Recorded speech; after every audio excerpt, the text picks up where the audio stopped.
The Six Nations is upon us, which could only mean one thing: bonus pods to slag our nearest and dearest rivals. Let's start the show.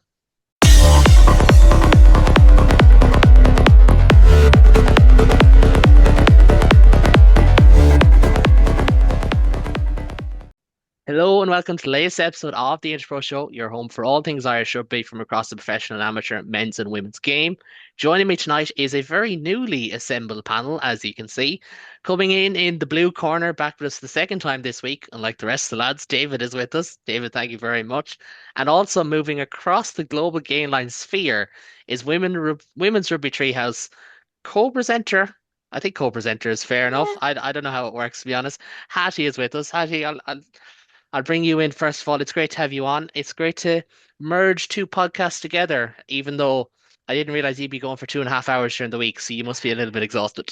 Yeah.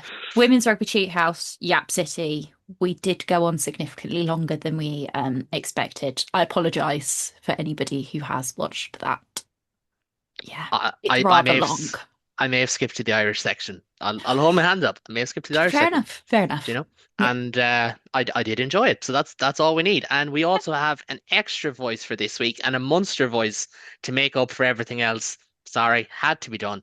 Coming over to us from, well, I suppose a sister podcast, a friends podcast, the Mother Rucker podcast, the home of all things Irish women's rugby. We have Ailbhe and Nolan as well. Ailbhe, it's great to have you with us. Do you want to just give us a little quick overview on Mother Rucker for anyone who doesn't know about it?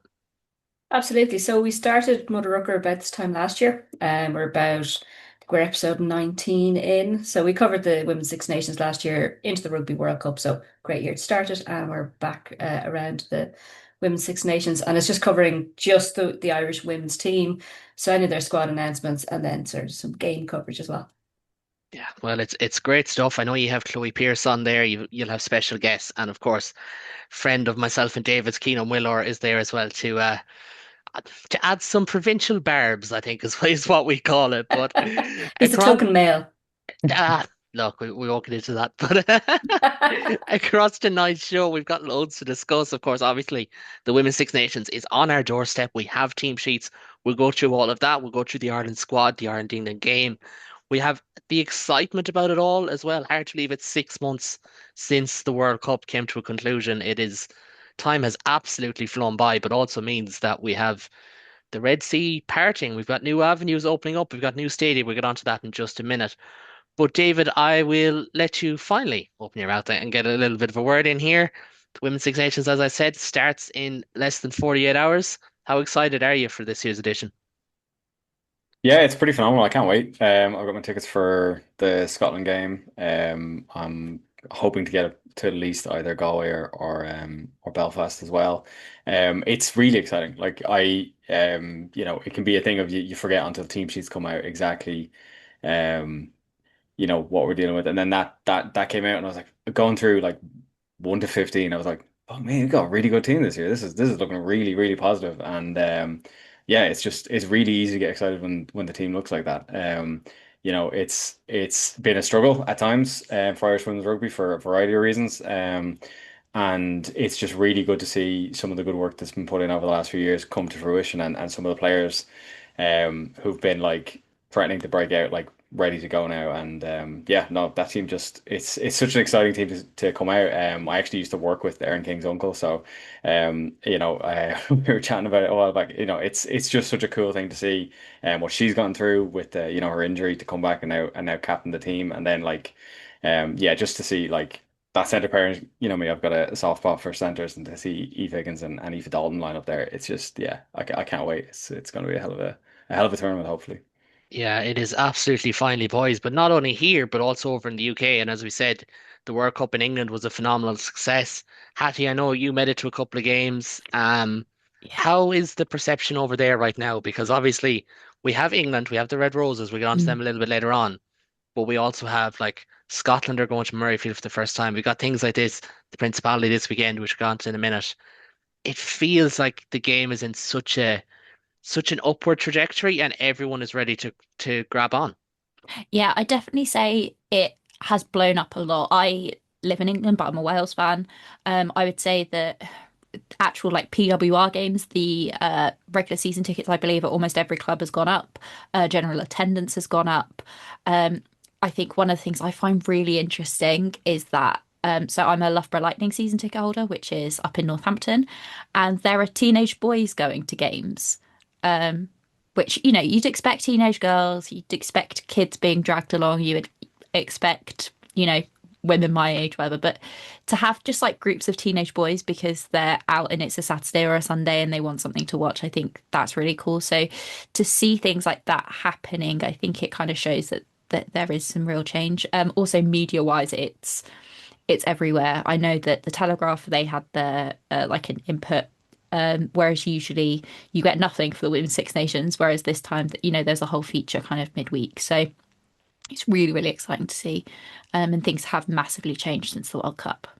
Yeah, no, it has. And even here, like I know I've had my own slight qualms about the level of coverage this week, but it is a bank holiday. There is an awful lot on. I understand why it's a little bit condensed, but it just does feel a little bit of a bigger deal. And like having been over there at the World Cup, it was that way. Like there was, myself, I went over, met a friend over there, met another friend over there, and met a friend who came down from Leicester for the game in Brighton. Like there was a real kind of like, let's all go to this. It's a World Cup. It's no Mm. longer seen as it's the Women's World Cup. And I think the Women's Six Nations is starting to take on that mold.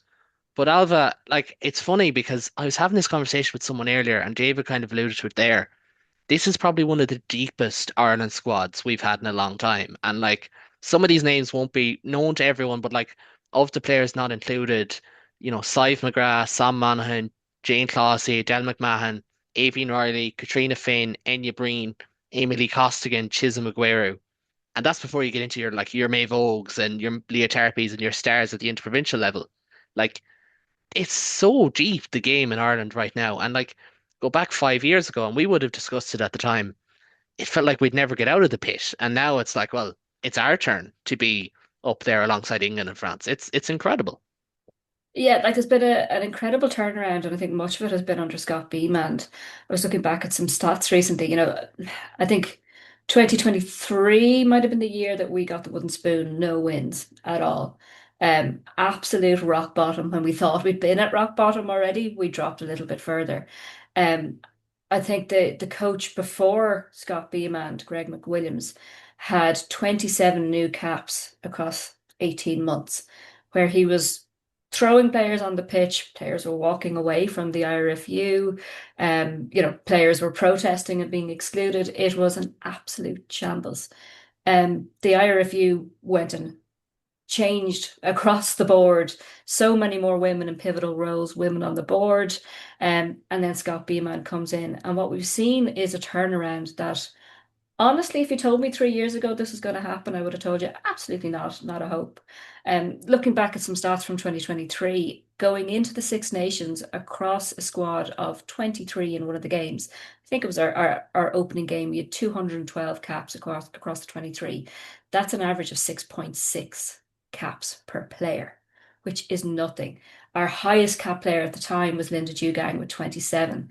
Going into this year's Six Nations, 508 caps across the 23. That's 22.1 caps per person, which we've more caps across the pack alone, excluding the backs, excluding the bench, than we had 3 years ago across the whole 23. What I think we've done to the game is we've managed to build that depth slowly over time. Scott Beamont has done something incredible in terms of really, really getting buy-in. I spoke to him, at the launch in London, and he spoke about wanting to make the players desperate for the jersey. And I think he's done exactly that. There's not anybody who's going to walk away at a protest. There's no reason to anymore. But players want that jersey. Players want to play for their country more than ever, I would say. And it shows. Yeah, no, it does. And like the only players that are stepping away from the central system now are players who are more on the fringes and saying, well, I can always be called back up and I'm going to focus on work for a little while because it is year one of a 4 year cycle. They're going to see it that way as well. And I think it is incredible the kind of the journey that we've been on, but also that ties into the global game as well. And Hattie, you're going to be in the Principality Stadium. I hate calling it the Principality. It's the Millennium Stadium. I always have to check myself with these things. Same, it's the Heineken Cup as well. It's not the Champions Cup, but you're going to be in Cardiff for this one. And I know it's not the first time the Wales have played there, but the fact that the Principality, Murrayfield, Aviva Stadium, Twickenham are all being used. And I know Stade de France isn't, but the stadium in Bordeaux is absolutely It's massive as well. massive. Yeah. Like, you're talking about some of the biggest and best rugby venues in the world are being used Mm. in this tournament. Whereas, 3, 4 years ago, if you go back to like 2020, it was championship standard. It was, Donnybrook, which was not up to scratch. It's changed massively and changed for the better, but overdue is still it still came eventually. Yeah, it's absolutely mad. Like I was looking earlier on today actually at some venues where games have been played, and 15 years ago, England were playing at Old Albanian Saints, which is I played there actually. It is literally just it's a fancy clubhouse, but it's still just a regular grassroots clubhouse. It's where Saracens train sometimes. Like that's it. Like sometimes they were playing in fields, and so to now, even pre-COVID, where they were playing, it's mad where it's come. I do really, really like that it's, especially with England, which I don't love that, it has to be England. It's always England with the Six Nations. But like it is quite cool that they've basically sold out that state. They've sold out Twickenham essentially. I think they're a couple of thousand off. It's not, oh, it's a special occasion anymore. It's, oh, we're playing in London, so we're playing in Twickenham. And I really, really hope that moving forward, it's the same, with Ireland, because I know obviously you've moved around the country. Oh, we're playing in Dublin, we're playing at the Aviva. I would love to see the Principality fill up a bit more. I think from what I've seen of tickets, it's mostly the lower and the middle bowl. It's the Principality is huge, and when the roof is closed and it's not full, it echoes. So that is a slight concern, but we don't really have anywhere else in Wales to go. We've got Cardiff City, which is a terrible place to play rugby. The pitch is not for rugby at all. I think the last time we had Judgment Day there, I think there was like 3 knee injuries across the 2 games. So I'd rather we didn't do that for the Six Nations. Or we're heading all the way out to West Wales to play at the park. So we don't have a lot of option in Wales about where we're playing if we're moving out of CAP. So yeah, it'll come, it'll build. I think Scotland's going to be interesting to see how many people they can get in. It's the first time they're playing. They've played double headers in the past, but this would be the first time that it's just them. But I really, really hope that France sort of get with it and next year are playing in Paris, because I would not be surprised if they sell that out. They could have sold Yeah. that out this year easily. Yeah, that's the thing. And like, look, selfishly, like maybe 2 years' time, if they went to Paris and went to the La Défense Arena and played Ireland there, because it's a bucket list venue for me. I'm just kind of just kind of speaking out loud there. But it's all like as you kind of said, like it is great to see, and it is like Ailbhe. I'm sure you've heard the stories from like I don't know if it was Niamh Briggs or Fiona Coughlin or whoever used to talk about playing in Ashburn. You could smell the chip fan when you're playing, and it was nauseating. But now, and like obviously the Grand Slam game of 2013, which famously like players were nearly getting frostbite on the sidelines.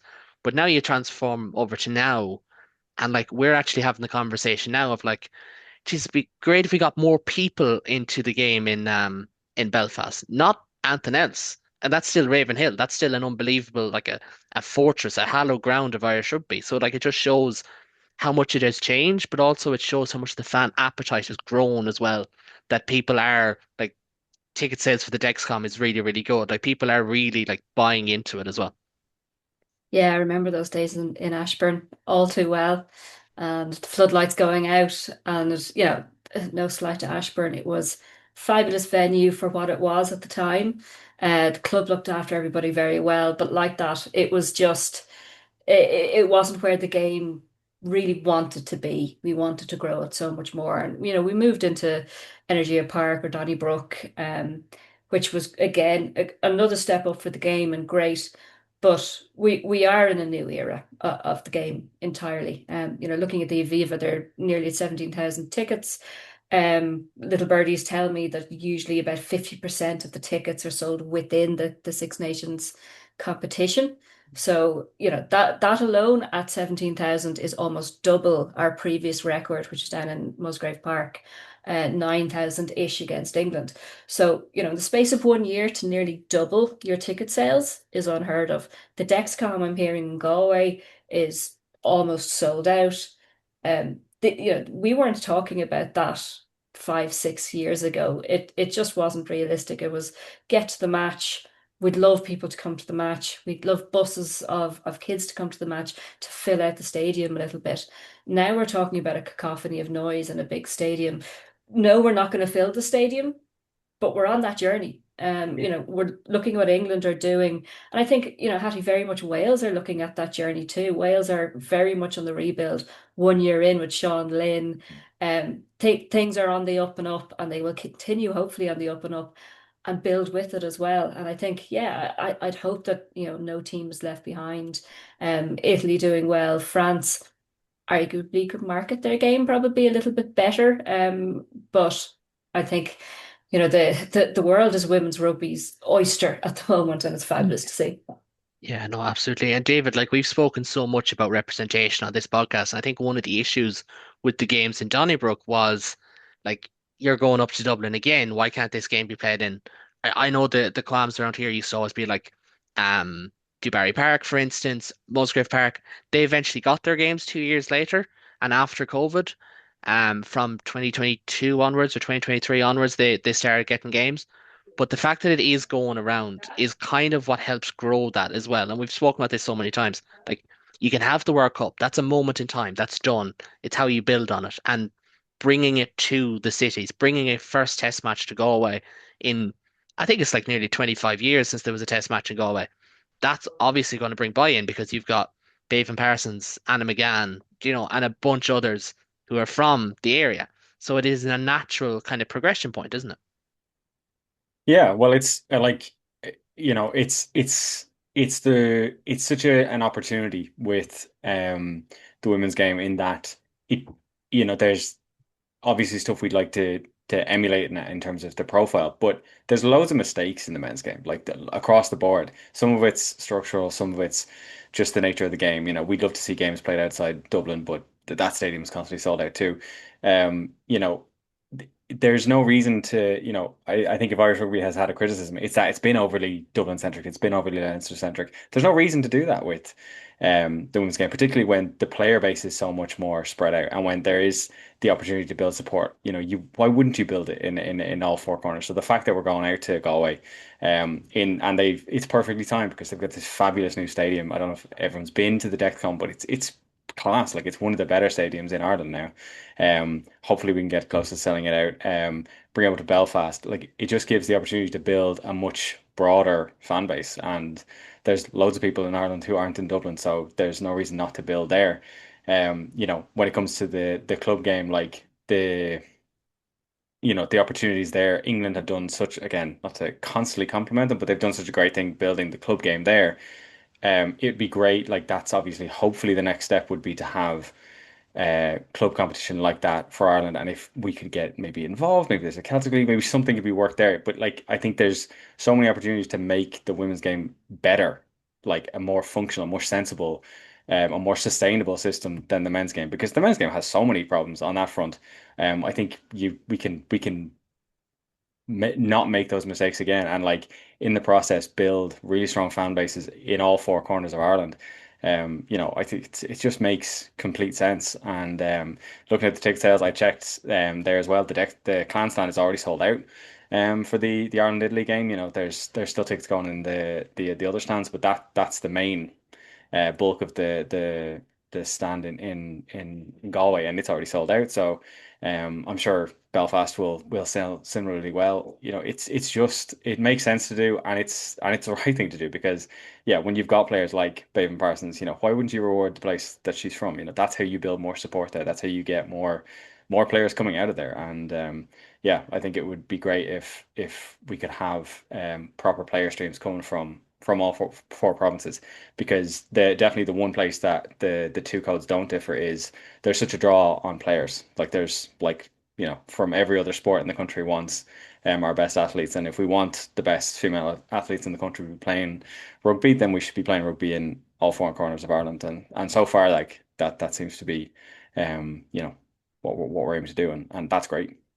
Yeah, no, definitely. And it's kind of funny because I was only just going back when I messaged Hattie to come on. I realized that our first message was me telling you that the Aviva game was about to be announced because it was kind of doing the rounds here in Ireland, but it was not like fully confirmed. Yeah, And and go on. sorry, it was funny because I was like, I know what this is. Like, this is a game at the Aviva, and I like tweeted it as a Mm, guess, and you messaged me immediately being like, "Yeah, that's what it is." But yeah. everyone else was like, you saw male fans being like, "Is it in New Jersey?" No, Yeah, not clearly. not not mid World Cup. There wasn't going to be a New Jersey mid World Cup, but it like and it to tie into that, what I was going to say was I'd heard 2 years ago when the Dexcom is done, they're going to go to the Dexcom.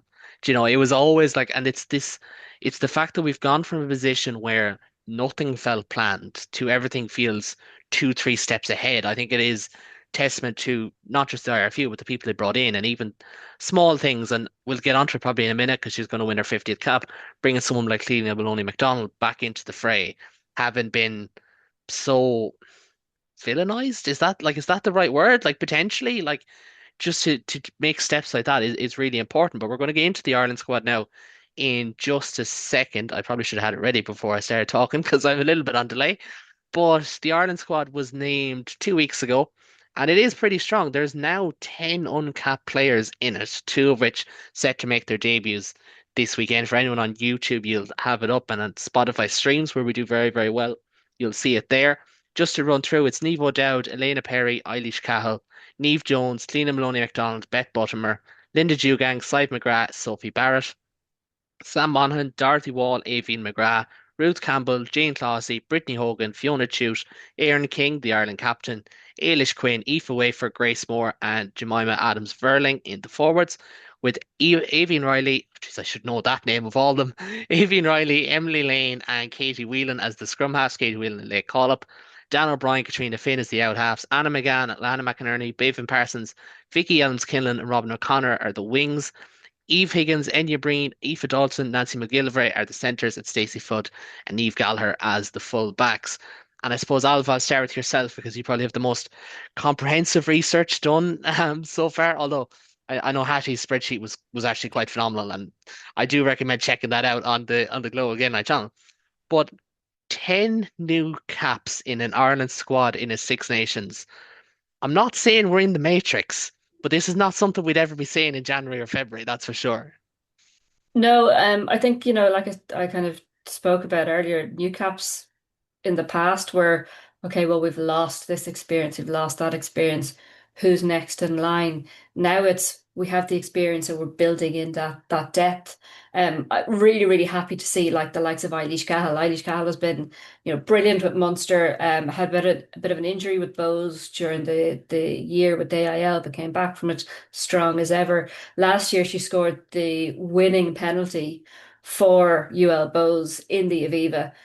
So she's not unaccustomed to the Aviva, but seeing the likes of her coming in and going to get her first cap off the bench, it's not kind of, oh, we're looking at kind of, oh, a bit of weakness. We'd like to just keep our front row on. No, we have serious depth, and we have players to come on and add that depth and be fresh legs and be strong against a heavy English pack. You look at the hooker position as well. For the last few years, we've had Niamh Jones and Cleena Maloney McDonald. Now that she's back in the squad for the last kind of 2.5 years, and it's hard to pick who's right for the game. If you want power, you're going with Cleena Maloney McDonald. If you want somebody to absolutely wreck the opposition's head, you're going with Niamh Jones, who is a phenomenal operator, in the loose, but at the ruck as well. To have those options is kind of, it feels like new territory again. It's odd to be able to strategize. I want this player for this role. I want that player for that role.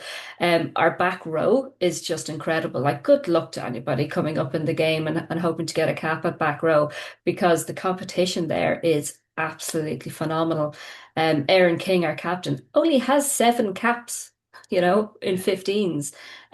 But she is absolutely on the team sheet. She obviously got an injury and missed out in the World Cup. But Jesus, you're handing a jersey to her any day. The hunger that woman has. And it's a little bit weird to be saying, you're not going to miss the likes of Tricky Adele McMahon as much as you might think, because we've got so much depth. We won't even mention Aoife Wafer because she's mentioned in every conversation. Everybody knows how powerful she is. Looking at the back line, David, you touched on it earlier, the kind of Higgins Dalton axis first on your team sheet any day. They're phenomenal. They work really, really well together. They communicate incredibly well together. I know that Dalton is, I suppose the kind of captain of the defense in the back line. She is the one that everybody speaks to about the defense, and she gives cues in the defense, and she's really, really good. That woman can read a shooting line phenomenally well. And then you mentioned Katie Whelan. Only drafted into the squad quite late. She's actually Dana O'Brien's partner, so that's going to be quite interesting to see them at 9 and 10, hopefully later in the game. But it's fabulous to see that we do have that depth to push somebody like Evie Riley out of the squad. Would have been unfathomable even a year ago. She's so, so good. But Katie Whelan can play and can really, really play. She's beautiful, crisp ball, kind of a lively operator as well. So the depth across that squad is just phenomenal. I'm pinching myself. Yeah, no, it's incredible. And even like to focus in on nine for a minute now, the RFU did say that Avian Riley is one of the players ruled out through injury, in fairness to Mm. her. But I was surprised to see Emily Lane, her last start was this fixture last year. Like she did have to bide her time. Molly Scofield McCabe kind of got in ahead of her at WXV, and Avian Riley in kind of the back half of the year. But you mentioned leadership, and leadership is very important because Hattie, I'm going to bring you in on this. You touched on this. Our rebuttal would be look at Celtic Challenge and look at how Aoife Dalton, Ruth Campbell, they were captains. They're very clearly focused. Scott Beaman obviously has a huge say there, especially with Dennis Fogarty as one of the head coaches. But clearly there's a focus there. So Emily Koskinen is gone, Sam Monaghan is injured, Adele McMahon is gone. But now the onus is on Niamh Jones, who has captain Ireland before, albeit she is on the bench in this game. Aoife Dalton, as you said, Erin King is a new captain. And even the likes of, Brittany Hogan, she's 27 now. She's got, over 30 caps. She's going to be another one. And I suppose, Hattie, I'm not going to call you out and say you're wrong, but from a neutral perspective, Mm. it's probably an understandable fear to say that Ireland might have a little bit of a leadership vacuum, even if they are working on Yeah, I think as a neutral, I think I was looking at Erin King and I was like, I can understand why she's been picked as captain. She is somebody that you obviously, she's one of the first people on the team sheet. From a really boring perspective, she is contracted, whereas the likes of Aoife Wafer is not. She's playing her game in Ireland. She's not playing overseas. So I do understand why. She's very lively. She's got big name recognition, having been breakthrough player of the year, etc., etc. I do think that there are leadership options even within the starting 15 who aren't Erin King. If I was going to pick a captain for Ireland, which obviously I'm one, not Irish, and two, not a coach, I probably would have gone with Brittany Hogan. She's got experience. She was Ulster captain before. I think she's got a really, really good head on her. That would have been my choice personally. You know that she's probably going to play a full 80 if she can. She is just an absolute weapon. Um, I'm not as worried about leadership this time round as compared to the absolute menace like 2 years that you had where like 18-year-olds were going out uncapped and poor Dana was just thrown in at 10 at like 18. It's not that. I think there are plenty of leadership options. I think it's picking somebody and have them develop over these next 4 years rather than having somebody in for a season and then out again and dropping out because the pressure is too much and everything's kind of gone to shit, which unfortunately has happened with quite a lot of Irish women's captains, which is unfortunate. But it's the same in Wales. People complained about Kate Williams coming in as captain. I'm a big Kate Williams fan, so I don't mind.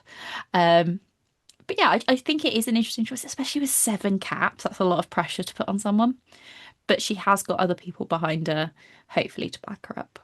Yeah. And there is definitely a vibe because naturally we kind of heard these people, at the launch day with the likes of yourself, Ailbhe, or the BBC, or with Virgin Media, whoever was over covering it. Like you kind of get a read on these people. You don't like to psychoanalyze anyone, but you do listen to Erin King. You're like, yeah, no, she is.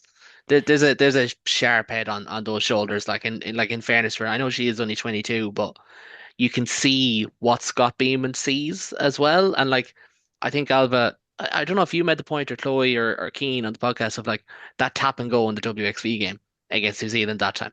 Like that is the kind of instinctive, that's the brand they're trying to bring in. Gareth Steeds had spoken about this on the BBC podcast, which I know I'm dropping podcast names left, right, and center tonight, but do go listen to it. Like he was really good about like we want to play an attractive brand of rugby, but a winning attractive brand of rugby. And that's always the line the coaches leave out. They never like they always overlook that, but it is so important. And he's doing a fabulous job, and he's going to be nurturing. He's the best choice to nurture 2 young 10s that's in the IRFU currently. But David, to kind of bring you back in here, there are elements of Ireland's depth chart that is stronger than others. We do have two uncapped or three uncapped, front rows, for example, involved. But the thing is, Eilish Cahill is 24. She's the AIL Player of the Year. You go to someone like Katrina Finn, who's the second choice 10 currently. She was probably the Interpros Player of the Year if you wanted to pick one last year. She's only 19, but she's loads of experience. Niamh Gallagher, Trailfinders, loads of experience. Alana McInerney as well. So it's not like, as kind of Hattie and Ailbhe were alluding to, it's not like before where it was players who were just like turn 18 into the sevens program, into the 15s program. Now it's players who've had like 2 or 3 Interpro championships, a full AIL season, a full season of S&C, and that's when they're stepping up. And that is hugely important when we get into this 5 game slog of the Six Nations, isn't it? Yeah, it is. I mean, it's always a like it's a really tough kind of window. Like you're not going to play that many games in a row outside of a World Cup, and even then, only if you're doing really well. So it's that kind of like baseline fitness, particularly as the tournament progresses. It's going to be a tough start for Ireland against England. We're going to look to be putting in some of our stronger performances, hopefully, down the line, particularly when it comes to that Aviva Stadium game. So having players who have that kind of that baseline and who have who aren't like, this is what they're able to put their 100% focus into is going to be a huge thing. And like there's also an underlying advantage to having those players also be younger because it's just easier to build that kind of fitness and to maintain that kind of resilience and toughness when you are that age. I know, unfortunately, it was much easier to do things at 22 than it is now at 32.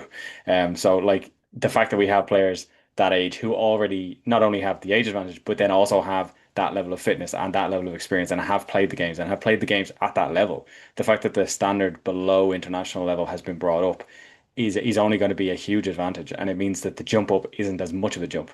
And that hopefully when it comes to facing up against teams like England and like France, who would have in the last few years had such a seismic really advantage over the team that'll be hopefully shortened a little bit, and that these players can bring what they've brought to the club game now to a test environment that they will be far less out of the depth, won't be out of the depth at all really stepping into. And I think that's both it's a testament to them and their effort, and then a testament to like the work done through the new systems and the contracts that are being put in, and like it's only the start. Like hopefully it builds even more, and like it'd be great if we could have basically all of our players playing club rugby week in week out. But until we do, this is like the perfect level to kind of springboard off of, and hopefully by the time we get to round 4 and 5 of the Six Nations, we'll still have a rock solid squad of hopefully mostly uninjured players who, if anything, are only just getting better as the tournament goes on and they're able to show more and more at this level. So yeah, no, hopefully the that work it shows as the tournament progresses. Yeah, I think I do firmly believe that's the direction we're going in. Like I spoke to Maeve Deely, who was involved in the Ireland's World Cup squad last year, about 2 years ago when Scott Beeman had just came in, and you did like even back then you got the vibe of like they're putting plans in place. He was involved in Celtic Challenge selection. It was, the coaching staff were heavily involved even from then. I know that was in its infancy at the time as well. But just straight away, it just felt like everything was a joined up approach. And this is a horrible segue. Speaking of joined up approach, that's how we do things here on the Global Game Line channel. We are, of course, in the midst of a very busy time of year with the Women's Six Nations. So do follow the Women's Rugby Treehouse. Do give them a listen. Give a listen to Rap as well. And of course, ourselves at the Interpro Show. And as we said before, we are looking for hosts for provincial podcasts set to drop next season. So leave a comment down below if you are interested. I know there's plenty of people who like to drop comments down below. So put your face to where your mouth is if you want, guys. Like, absolutely feel free. You could also message myself or the show on Twitter. And of course, remember to like and subscribe to get all the latest global Gainline content on this channel. But we're going to run into the fixtures now because one of the big talking points before the men's championship was how they reverted to a new format with 3 games, one rest, excuse me, one rest week, and then 2 games. And they've decided to follow into that for the Women's Six Nations as well. I'll pull it up on screen in just a minute, but as we said, Hattie, go on. We've actually only had one rest week in the Women's Six Nations for a long time. That is my fault. Thank you very much Sorry. for correcting me. Since it's moved back, we've only ever had one rest week. Okay, I did not know. Yeah. I did not notice. To Yeah. be fair, it's not that I don't see the games; it's the fact that I was chasing my tail for most of last April. I don't blame anyone. Yeah, It's unless you're, one of the weird people that have women specific podcasts, you wouldn't necessarily realise that very minute detail. fair. Ailbhe, you're on mute there. Sorry. Apologies.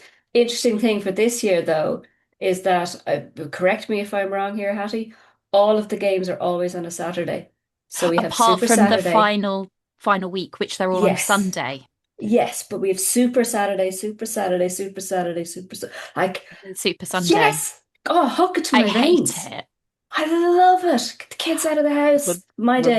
we'll pause that for a second, so we'll get on to that because we can run through the fixtures in just a minute. Ailbhe, you're a big fan of that. I'm mixed. I'm not sure if I do like it because it makes everything very condensed.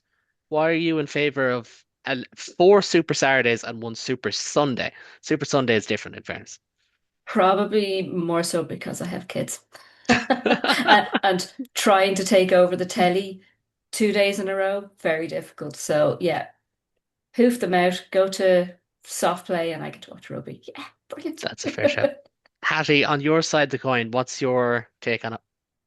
I don't love it. 2 reasons. I do think for me, like, I know that I can't fully enjoy more than like 3 games of rugby in a day, any more than that, and I'm watching, but I'm not actually taking any of it in.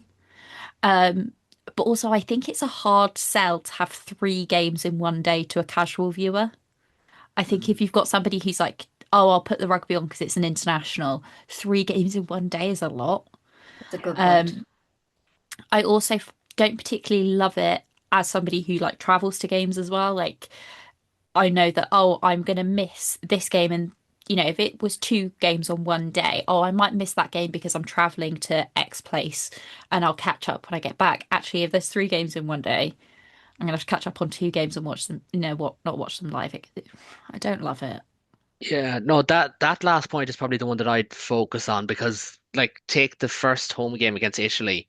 Ireland play at 5:40, Munster play at 7:35. So feasibly you can catch both, especially if you're at home. If you're at it, you're going to miss something. And like, there's always that give and take. Now, in fairness, the Connacht game that day is at like 1 o'clock, so Connacht fans can absolutely do both. I know Connacht are down in South Africa; they won't do both in attendance, but they could do both in terms of watching.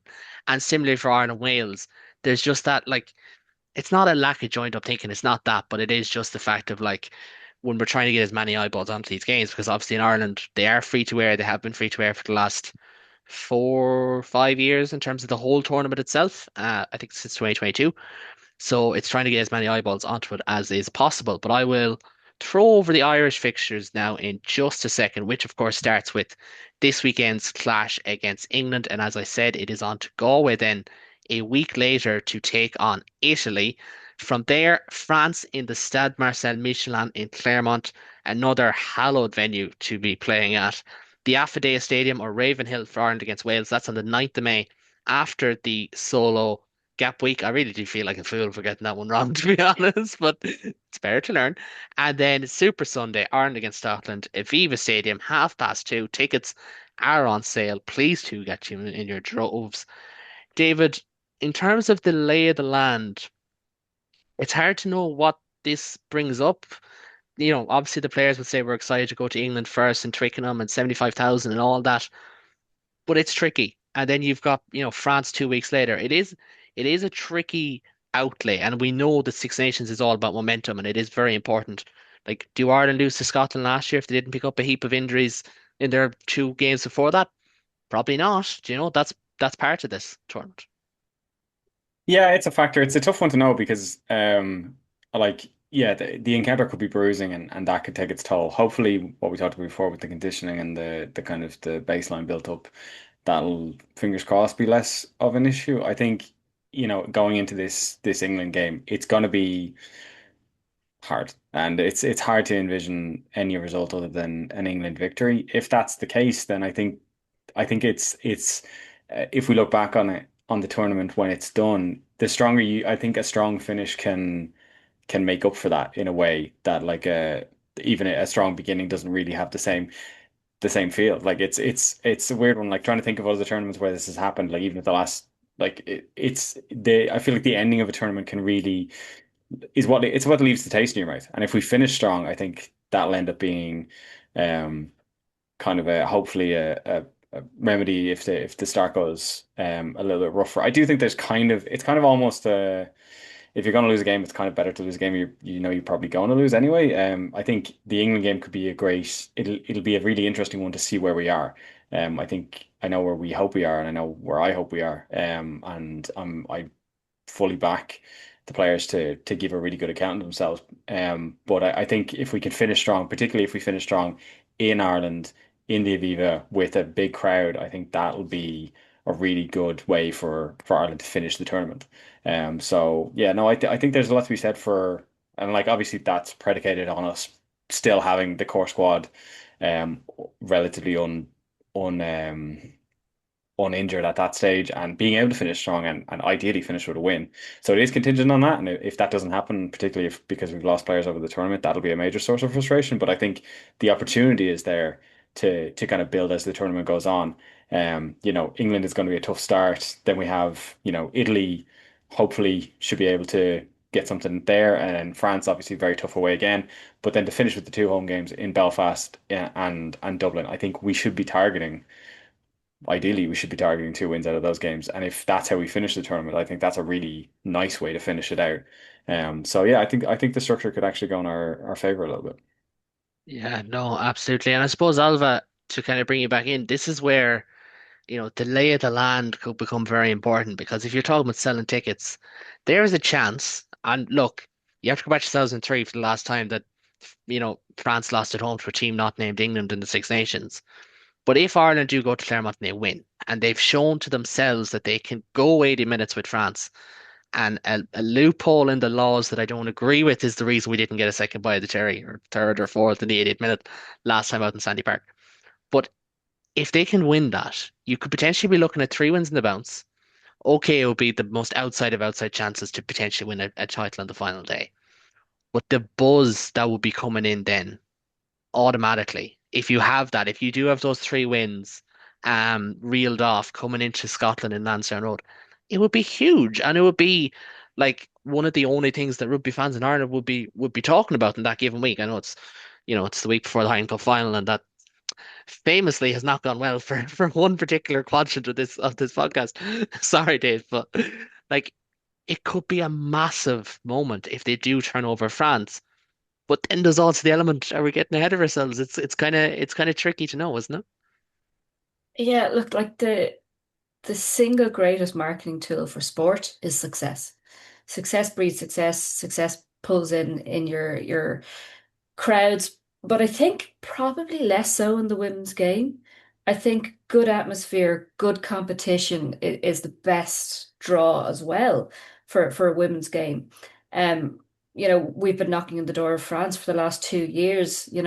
2 years ago we were looking at Jesus, is that one that got away? We did die off in the last 30 minutes of the game. Rugby World Cup, like you said, we should have had another bite of that cherry.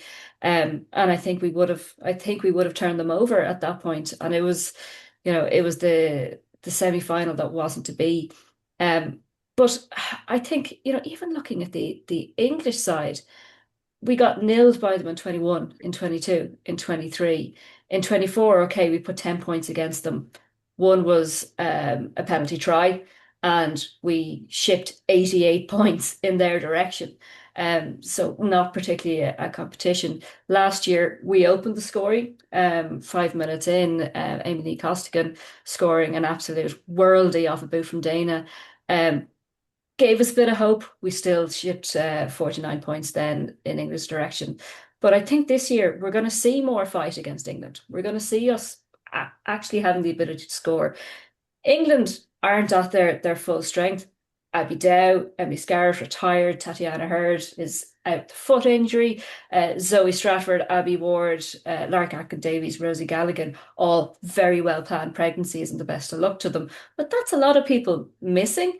Yes, they still have an absolute world-class team, and they probably would have a world-class seconds team.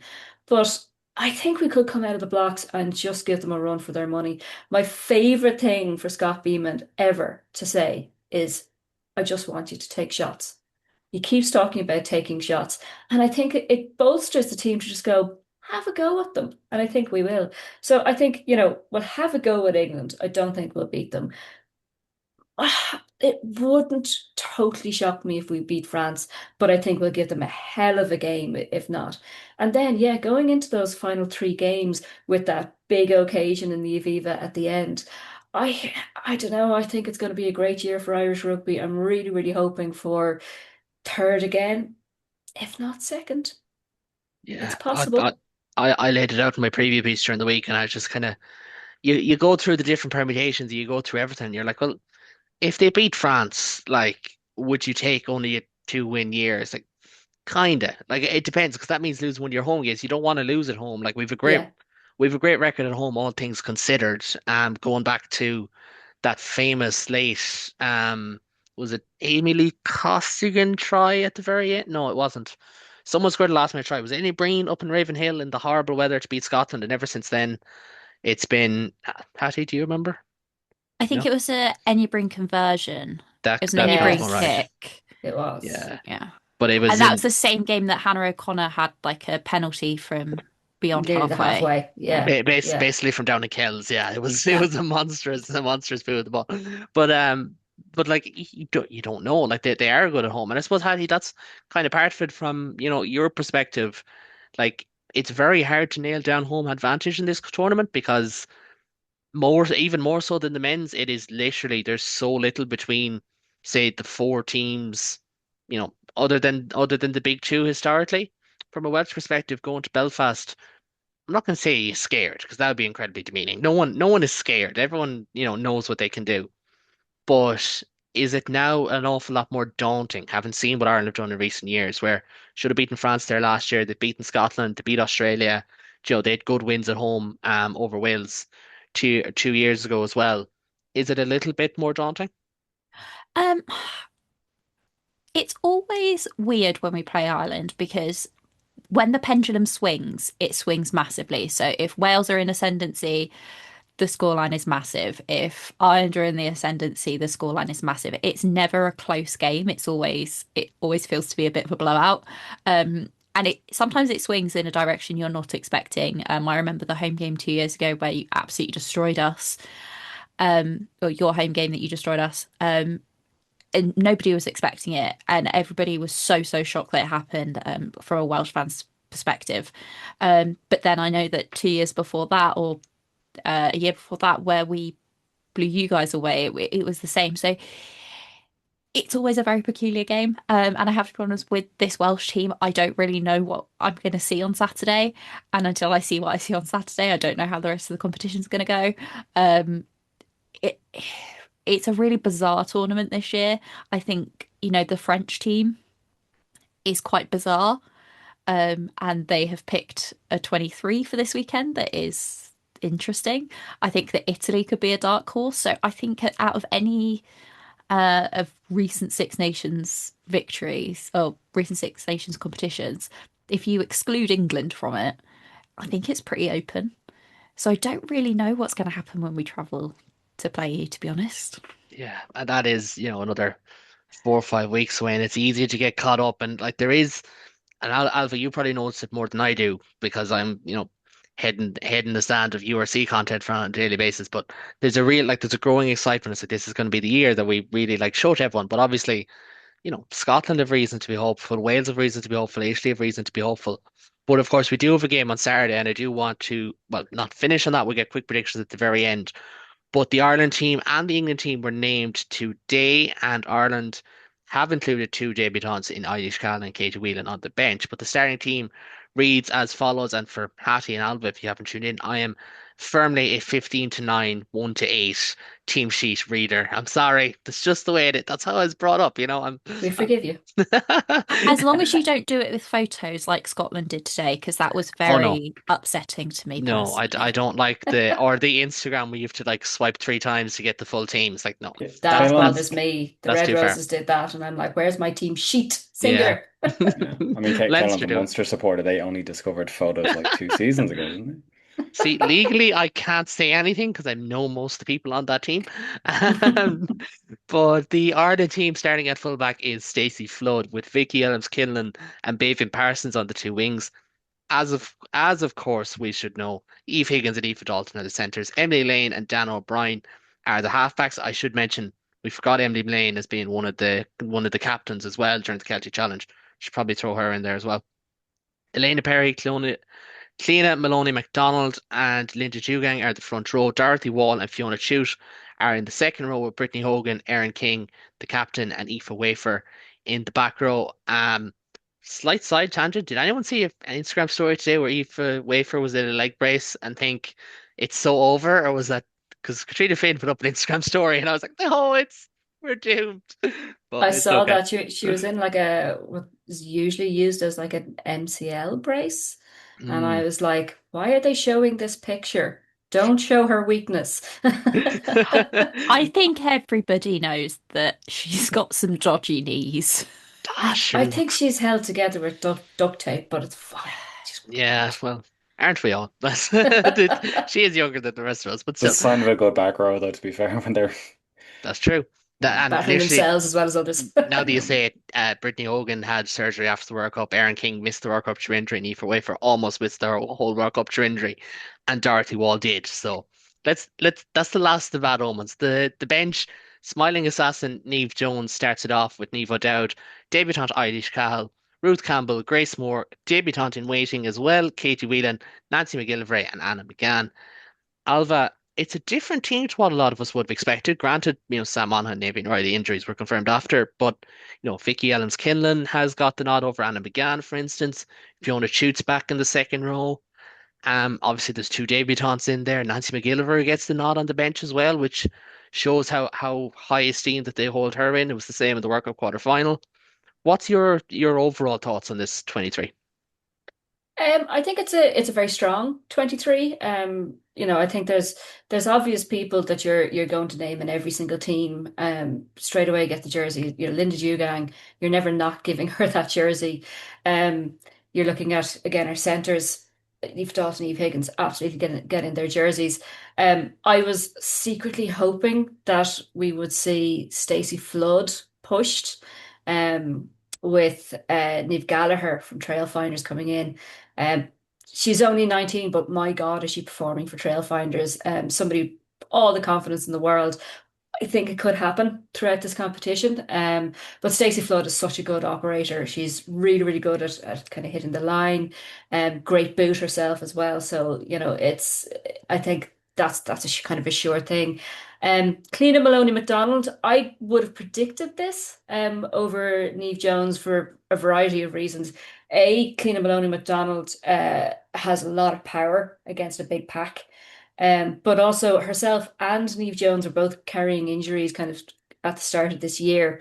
Cleena Maloney MacDonald came back first from injury. Niamh Jones is a little fresher back for Gloucester Hartpury, but Clean Maloney McDonald scored a hat-trick, I think, in her like second game back for Chiefs. So, she is on form, and fabulous to see her getting her 50th cap against her wife.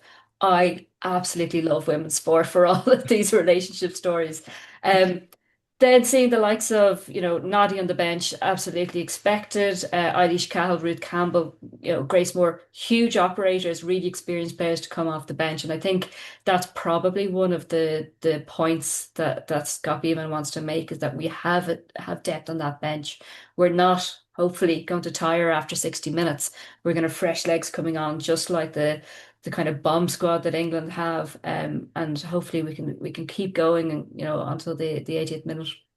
Yeah, no, definitely. And funny you mentioned Nadia. I got the chance to interview her before the World Cup last year, and just an unbelievable character. Now, there's a lot of unbelievable characters in this team, but she is just absolutely amazing. I have so much time for her. But certainly there's an element of the bomb squad and there's an element of all that. Um, Hattie, you've watched an awful lot of these players across Celtic Challenge and PWR this season.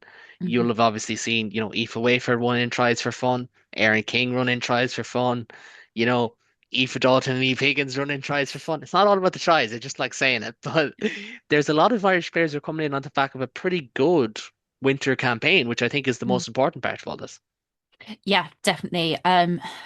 It's a real shame that there aren't that. I think there's one Irish qualified player in Loughborough Lightning, but I do get to see these people in person, and it always shocks me how tiny Niamh Jones is in real life. She is absolutely minuscule. Um, but yeah, so many are coming off a really good campaign. I think that also probably reflects why you're not seeing certain players and why you're seeing others. Like Ruth Campbell to me would have been a player that I probably, if I had to pick off the top of my head, I would have been like, oh, well, England are maybe a little bit less experienced in their second row in this game. But she hasn't played as many games as the other two, so it does make sense that they're picked ahead of her. Dorothy Wall has had an insane campaign for Chiefs. She has been unreal. However, it's mostly been at six. So it is a little bit That's interesting. that's arguably a concern because I would have thought coming into this we'd probably be looking at Fiona Chute at six as well, having had such a good World Cup and a lot of Celtic challenge there. So we're kind of Yeah. falling into the bracket of having a lot of half lock options there. I know Grace Yeah. Moore doesn't really play a lot of second row, but she's a similar mold. Look, it's not the worst thing in the world, but it's like you'd like a I, little bit more variety, wouldn't you? I have been quite critical in the past of Ireland's line out, and I do think that it has issues, and I think it's just a timing issue. From having seen it in person, I literally just think that there is a issue with the with lift. Um and sorry, like it's just timing. Um but then if you don't have a specialist lock calling the line out, then Yeah. maybe that's your issue. So that is my one thing I would say is maybe okay, I understand picking off form, but actually was Ruth Campbell maybe a better option? Because she's an absolute menace when it comes to disrupting a line out. Mm. Actually, and going up against England, who they are, they're missing their number one hooker through pregnancy. They're missing their three favorite lock options through pregnancy. That's a really good area to target for any of the Six Nations teams. I maybe would have gone with Ruth Campbell for that reason. But I mean, at least your blindsides that are playing lock are actually quite tall. Because when Wales do it, they're like 5'5". Yeah, that's true. I think some of the decision around the second row though is, again, we're just flooded with really good Back back row rowers. players, and it's like, Mm, okay, get your best players on the pitch, regardless of position. But also, shoot, stature wise, she's you know Massive. she's a powerful, tall player. The same with Dorothy Wall, and big character. So I think it's kind of really trying to come up against England physically speaking. I think Ruth Campbell, she doesn't have that physical presence as much. But I think you're right. I think we will potentially lack in that line out, that we're just not And, and quite gonna have it. and it sucks because it's probably the thing like, over the last couple of years I'm like, why is this Irish line out not working? And I do think Mm, part of that is the choice to, Niamh Jones being the preferred hooker. She is an absolute menace around the park, but her set piece just isn't as good as Clee. So yeah. But that Mm. happens. You Yeah. make those choices, you make those decisions. That's a choice that coaches make. They decided that the positive outweighs the negative there. But yeah, it seems like it's going to be another year of an interesting line out. Yeah, I suppose the one thing there that probably Alan O'Connor or Scott Beam would say is when we have Aaron King back, and when Aaron King was on the field in last year's Six Nations, our lineout ran a lot better because Mm. she is that pure sevens athlete that you can just. I know it's not true in the modern game, right? But it's kind of the sense of you can just throw her up. Like it's that kind of a thing. And like even the fact that they went with Elena Perry over Nevo Dowd, you could argue Nevo Dowd's a better scrummager. Perry brings more power. Similar with Maloney McDonald's, similar with going with Wall and shoot the second row. But then at the same time, Alba, you'd know more about timescales. Ruth Campbell has had an injury recently. Obviously, Cy McGrath has had an injury recently. She probably would have been in this side. You've mentioned, a few Mm. others as well. David, should just kind of get into the Irish backline for a minute because I know you're chomping at the bit to talk about the two centres and more. Um, it's kind of what we expected, but I think the selection of Vicky Ellis-Kinlan on the wing, it's probably twofold. Number one, she probably brings more of a replacement for Emily Costigan in terms of a raw speedster, but also Anna McGann played a bit at centre in the Celtic Challenge, and they're probably looking at her versatility, holding it back. And if you're going to be so strategic about the bench, which you have to be, this decision kind of makes a little bit more sense. Even if, for people who only watched them last year, you might not realize just how good Vicky Adams-Kindlen is. Yeah, it's kind of like the never-ending curse of anyone who's slightly too versatile in the backs. You're really lining yourself up to wind up in a 23 jersey, which you can have a great career from there. But yeah, it can be a bit frustrating to not just nail down one of the positions. It does make total sense, like if you're going to be clever about the bench to have that there because it means you can slot someone in with minimal disruption. And yeah, like I think at the end of the day, we've gone for different wingers and you know different wingers bring different things, but pace you can't really put a price on it when it's out wide. Like when you have that space, you want to be able to take advantage of it. There's nothing more frustrating than to have the space and just to know the player or the player knows themselves that that's just not in their wheelhouse to take full advantage of it. So when you've gone to the effort of creating space out wide, you want to make sure that you have the kind of weapon out there that can take advantage of it. So from that point of view, it makes complete sense. I'm a big fan of I'm actually a big fan of the 10-15 combo. I know Stacey Flood played a little bit at 10 before, but I just think it's such an advantage to have two players in those two positions who are both such good kickers. It just gives so many options when it comes to both exiting and attacking. So I'm really happy to see those two in there. And then yeah, like I started like Higgins and Dalton in the center. It's just such a good pairing, and the kind of the energy that Eve Higgins brings to her play, very similar to the energy she brings off the pitch. Like it's exactly the kind of thing you want, and like it'll hopefully carry through the game. Anna McGann, I'm not sure at what point in the game we see her come on, but certainly for the first 60 70 minutes, I just Eve Higgins is going to light up the middle of the pitch, and hopefully that kind of sets the tone for the rest of that back line. And it's mad to have gotten that far through it and have mentioned Bevan Parsons. Still a phenomenal athlete, still can bring that super pace, but also with quite a bit of strength in our carry as well. So hopefully, no matter which way we end up going, we should have the kind of the weaponry out there to take advantage of the space that I think O'Brien and Flood will be able to create. Yeah, it's mad to think that Bevan Parsons is still only 24. Like she is It's still disgusting. I hate it's still a come on, relative like newbie in the grand yeah. scheme of things. And I know she made her debut at was it 16 or 17, so obviously there's 16 that. against But Wales. against Wales, yeah, thank you very much. Couldn't remember whether it was 16 or 17. I knew I was still in school and she was the year below me, so it was somewhere in there on there. Which to say it Uh, out loud actually makes it sound more insane now that I say it. But we'll get on to the Red Roses team for just a minute before we kind of wrap things up because they are the world champions. They deserve their credit, etc., etc., etc. They start with number 15, Ellie Kildun, number 14, Jess Breach, and I've been waiting to say this all day. Number 13, a Welsh woman captaining Wales in Megan Jones. Number 12 is Lena Rowland. Number 11, Claudia Maloney MacDonald, who, as Alva said, is the wife of Ireland hooker Lena. Holly Atchison and Lucy Parker are at halfback.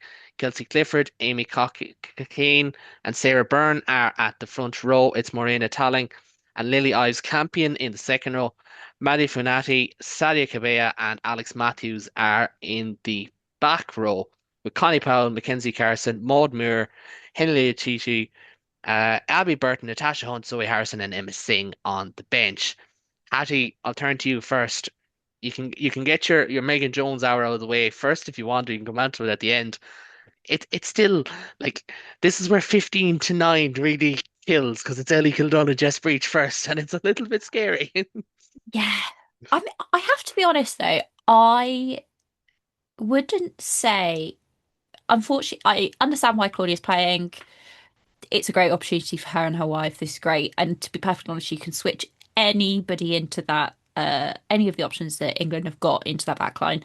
But I wouldn't necessarily say that Jess Breach and Claude are the two inform England wingers in their squad. But the two that they've got that are in form, one has like two caps and the other one is uncapped. But I would have loved to have seen Bo Westcombe Evans and Millie David, Millie Wiz from Bristol playing. They are, no, I wouldn't have actually liked to have seen them play because they are so fast. It is unbelievable and they are just absolutely lethal. Bo Westcombe Evans is a Loughborough player and she managed to score, I think it was like 4 tries in like 60 minutes. It was absolutely unreal. I think it was against like Quins a few weeks ago. There is a lot of power and a lot of really, really big ball carriers in that England squad. Um, I would be a little bit scared about Haniela Latui coming off the bench. She is just a complete and utter wrecking ball, and she's very large. Um, but that back row, I think I said earlier to my co-host Julia that the England back row could be considered a war crime, because it is just going to do so much damage. But not this week. This week they're going to be equally matched. That's the I know they're big and they're scary, but that's the line we have to kind of get across, isn't it? Yeah, I mean, I you've got Alex Matthews, double Olympian, double world champion. Uh, Yeah. Sadia Kabir and Maddie Fenarty both have been nominated for Breakout Player of the Year. Sadia Kabir was Player of the Final at this year's World Cup. Yeah, but we have Brittany Hogan, so just throwing it Yeah, out there. yeah, I don't. that's It's yeah, this is that's this a is what you scary say. back row. Yeah, this is the Very. thing when you're up against the Red Roses, isn't it? Where it's like, look, they are very, very good. They don't have weaknesses. But at the same time, Alva, Ireland did manage to keep them scoreless for 34 minutes last year, and if they want to improve on this year's performance, you are looking at meeting them at the game line, going toe to toe, playing, you know, when you get the opportunity to play, absolutely do. But it's about the intent that Ireland bring this weekend, isn't it? Yeah, I think I think they have to be very strategically clever in that intent. Kicking the leather off the ball is well and good and has worked quite well for us. And Dave, you spoke about, Dan O'Brien and Stacey Flood being very, very good at that, but they have to be perfect this weekend. You know, I think kicking the ball long to Ellie Kildun, she just laps that up. She can't wait for a bit of space. She'll boot the ball back. She'll do a Gary Owen. She'll run at you. She'll find space. She is incredibly dangerous, and we can't risk just offering her those opportunities. We have to be able to front up really, and or get the ball into touch. I wouldn't be risking, 50-22s all day because if you don't hit them, you're just, offering it to her on her Mm. plate. I think, the difference we're going to see between England and Ireland is that England are really, really good with their back line in terms of their creativity and the communication. They do really, really well at getting Eddie Kildon into that attacking line. They do really, really well at getting their wingers off their wings. We don't do particularly well at getting our wingers off their wings. Baving Parsons can be, come looking for the ball and do it quite well. But typically we haven't done that. They've stuck to their wings, so it's a little bit 2D. I've a feeling we'll build on that a little bit. But in terms of England, do they have a weakness? Is there a weakness? I'm going to be a bit controversial here and say yes, and it's Ellie Kildun. And a lot of people would just say, what are you on about? When have you seen Ellie Kildun for England having to defend? She doesn't defend nearly as good as she attacks. You see it with Quins that she can be found out a little bit. She can be, second guessing.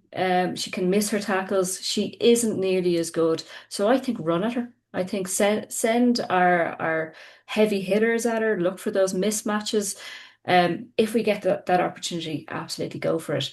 I do love though that it's kind of a tale as old as time with England and the men's and the women's that they have many many tens and they go sure one of you can go 12 and that's what they're doing here. And I think they have so many creative operators there, at 10, at 12, that they have, Lucy Packer, who I cannot stand, but is a good, ball delivering nine. I think there's lots to hope for, but lots to be really, really, really scared about. Yeah, no, that's the thing. And look, it is you could definitely point towards. I think the fact that because of England being so dominant, you can always look at the fact of what if things don't go their way? But the only thing is, it is 75,000 people jammed into Twickenham this weekend, and referee Clara Minorini is going to be under pressure to give them the benefit of the doubt in a lot of these games. And look, to be fair, one of the things we talked about at the last World Cup was the fact that England, Canada, and New Zealand got a lot of 50-50s in their favour in this World Cup, in the World Cup just gone. And you'd hope we don't see something similar across the entirety of these Six Nations, but it was a genuine concern from people that it almost felt like, and okay, this was my conspiracy theory, that there was almost an element of we need to get the big four into the semi-finals. We need to get all them there. And look, that doesn't excuse a TMO not seeing a bite, but it would go some ways to explaining it. I'm clearly over it, clearly, very much None of so. us are ever. Then No. no, no, absolutely not.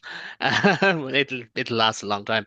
We're going to get you a little bit of predictions before we go. And it is a strange one because I feel like we're all going to say that they're going to win Six Nations. So I'm going to mix it up a small bit. Hattie, I'm going to let you start. Who is the one player that you are most looking forward to watch? Oh, that's a good one. It caught me off guard as well. Oh, oh, there are a few. Um, oh, oh, and I just have to pick one. You Yeah. I'm can you going can to. pick two It's if like you being in a need to. sweet shop. Oh, I've got two. The first is Seren Singleton from Wales. If you've been watching the Celtic Challenge, you will have seen her. She is a former scrum half who moved out to the wing, um, which does remind me of another Welsh scrum half who once moved out to the wing. Don't know if you ever heard of him. He was all right. Um, she is rapid. She is an incredible defender. She is incredibly powerful despite being like 5 feet tall. So I'm very, very excited to see her. She gets her first cap this weekend. Also, Sit Atea Benocchi. I've absolutely butchered her name, and I do apologise to her. But the Italian scrum half. I'm very, very excited to see her. That's two good options. I did watch enough Celtic Challenge to know, but I really hope Dan Mooney isn't listening to this. I did listen to an awful lot of it on like split screen and on mute and different things. Now Dan has the voice of an angel, but I'm sorry, Dan, I do kind of have it on mute at times. That's the only thing. But two good options. I'm just gonna go Irish. I've been saying it to everyone who'd listened since the World Cup. I'm gonna say Katrina Finn. I think she is a star. I think I know it's boring, but it's going to be Sam against Jack all over again. It's going to be the versatile playmaker who takes the ball to the line, who can kick well, who happens to be from Munster, against the more kick-heavy, typical game managing 10 from Leinster. I know it's not going to get the same amount of coverage, thanks be to God, but I'm going to go to Katrina Finn. And if not, go with Aaron King, obviously. Oh, captain, my captain. Alva, who are you looking forward to watching? So I'll give two, one Irish, one not Irish. For me, and she's only starting off the bench for Wales. And correct me if I pronounce this wrong, Hattie. Alop Piers. Allow Pierce, yeah. Yeah, she is. I don't know. I just can't wait to see her just run over people for fun. Um, great ball carrying. And then for Ireland, not starting at all, but across the competition, Niamh Gallagher, I already mentioned her. She's doing insane things for trail finders, kicking like 75% off the tee. And then her, phenomenal kicking game. I think at the weekend she did a grubber kick through for Meg Jones to score like an absolute worldie of a try. Confidence is ridiculous. So I would love to see her at some point in the competition. I expect we will. Yeah, hopefully. David, final player or players to watch, seeing as we all kind of went multiple, I'll give you the scope. Yeah, you're really greedy. I'll go with the two Irish players are I mean Aoife Higgins, obviously, because I'm a backs man and a centres man, but Aoife Wafer, because it's very rare you're in a stadium and you can see people who don't know a player going in, know them going out straight away. And I remember it wasn't the first time I saw Aoife Wafer, but the first time I saw some other people who'd never seen her before play and like the impact she left. It's all in scrum cap. You gotta have distinctive Yeah. headgear, but like just the way she carries, the damage she can do, it's unreal. So I'm really looking forward to seeing her play. Hopefully, I see her play live. Hope she lines out in the games that I see as well. And then if I had to pick one from not from Ireland, Sarah Byrne, just because she does massive. I hope she doesn't do to us, but she does massive amounts of damage. And yeah, Yeah, she does. gotta love a prop. I'm going to throw to you, Hattie, first. I was going to ask for number of predictions in terms of wins. I'll let you go with Wales first. How many games do you think Wales are going to win, first of all? I think a realistic good campaign for us is 2 wins. That's achievable, isn't it? I think it is. I think, we've got Scotland are injury ravaged and they've had about 1,000,001 uh retirements. So I have some hope. We're then playing Italy at home. It's the last game. But then Italy this year, I feel like they're going to be a dark horse. So I obviously England and France, I don't think, that's a million miles off. Ireland, I have to be honest, I don't see it happening. Um, so I think two if we're having a good year. Two was the amount that Ireland had last year, and we were all, jumping into the World Cup. So I certainly wouldn't write it off with how competitive it is. Mm. David, if you were to put a number on it between 0 and 5, sorry, between 1 and 5, you're not allowed to say zero. Between 1 and 5, how many games are Ireland going to win the Six Nations? Ooh, at least three. At least three. Okay. I'll let you sit on that because I feel like it's going to be a similar answer. So I'll let you just sit on that. Alva, how many games do you think Ireland are going to win? I'm renowned for not being an optimist, but I'm saying three. I'm saying why the Okay. hell not? I'm just going to beat you to it. I'm just going to say four. Okay. Like, why not? Like, let's go for it. Can Let's go I win in Claremont. can I Go on, make Hattie. a wild prediction? You absolutely can. The more, the merrier. I think you're going to win 3 games. I think you're going Okay. to beat France, but I think you'll lose to Italy. Ooh. Oh. I don't think that's an impossibility at all. I think that that's quite possible and would be very Irish to be like, yeah, oh. Yeah. Well, it's in reverse. So I suppose the one thing is it'll be like, oh, hey, we're back. Yeah, true. That spectrum. The only thing I will say is typically when I go to Ireland matches, and I know I was in Brighton, typically when I go to Ireland international matches, they don't lose. So just throwing it out there. So, and I'm going to be in, well, I Oh, hope I'm to be in. buying you all the tickets. Yeah, you're kind of duty bound to go now, aren't I've, You going I've, to Italy, yeah? I have, I'm planning to go to the game against Italy and Galway. I've once tweeted before, it's like, well, if this streak continues, they have to get me to the next World Cup quarterfinal. Like, it's the only you? way. It has to be done. Granted, I went to a lot of like Italy, Japan, Fiji games. That's beside the point. I'm gonna go with 4 wins. Fuck it. Like, why not? Like, we're on the podcast. I just have huge hopes that if this Irish team stays fit, they have as much as everything else, and it's the one word we haven't used and it is overused. There's a little bit more cohesion in that Irish team than there is in others. Like yes, there's no Sam Monaghan this week, there's no Adele McMahon, but apart from that, Amy Lee Costigan, that's kind of it. It's a very cohesive, very similar team. Of the retirements. I think it was Nicole Fowley and who am I forgetting, Emer Alba? Corey Emer Fallon. Corey Fallon. So like only one that was actually got World Cup reps last time out. So I genuinely do believe Ireland are in a very good place coming into this. And the last question, because again, I didn't want to get into, oh, England to win, England to win. Who is your second, third, and fourth? Because I think that's the mosh pit. Hattie, who is your second, third, and fourth in this year's Six Nations? And you can't say England for the lads, of course, but you know. So at the beginning of this year, I predicted that France would win the Six Nations. Having now looked at the team sheets for France, I'm not convinced. Um, I think it'll. I think we'll. This competition's going to be a bit weird. I don't think we're going to have like a. I don't think we're going to have a Grand Slam decider on the final day. So I will go Ireland, Italy, France. That's a big fall from grace for France. Do you Fairness. know? Because I made this very strange spreadsheet and I really had a good look, and I was like, this is a really weird team. And then I looked at the team sheet today. They've got 6 new caps playing on Saturday, and most of them are in the back three, which if I was going to play Italy, that would not be where I would experiment personally.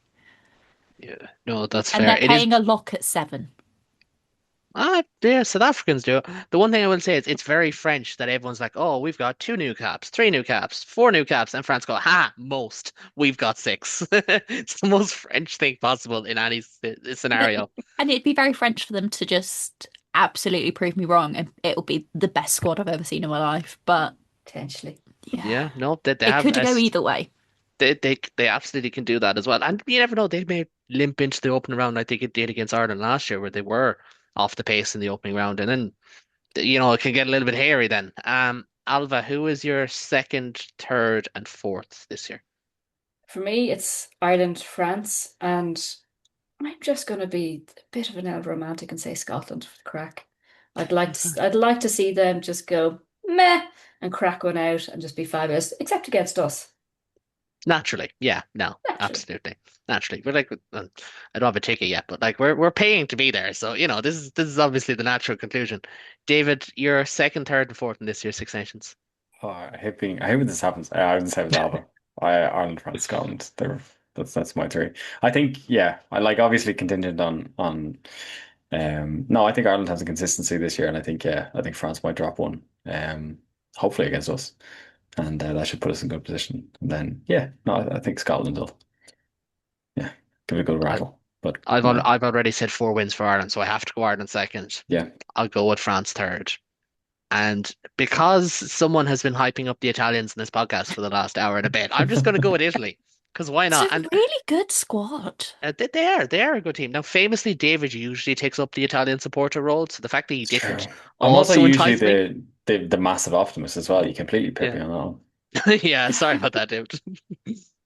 Go on, Hattie, you were going to say? I was just going to say, I'm also known for being horrendously wrong about all Oh, predictions. yeah, So, yeah. You're in good Same. company. yeah. Play fantasy rugby against me if you wanted to be guaranteed at winning something.